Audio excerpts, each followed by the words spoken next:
16 children died because of consuming this cough syrup, Coldrif. Government of India, the Health Ministry has issued an advisory on the consumption of this cough syrup. Kerala, our drugs controller department, the drugs controller, has issued a notification banning the sale of this drug across the state.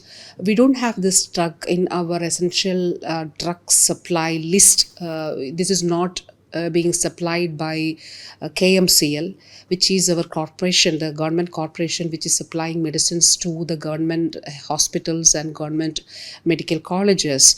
But we are ensuring that this is not the sale of this is not happening in other private hospitals and also in private pharmacies.